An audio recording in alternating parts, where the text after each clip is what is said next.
E aí, Vaso, vai pro cliente, já vai com essa peça que eu vou te mostrar.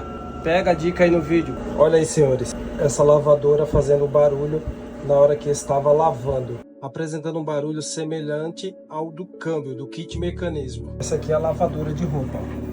Essa aqui é a lavadora. Eu já vim com a mecânica pelo vídeo que o cliente me enviou. E adivinha o que que é? O batedor. O batedor trincando.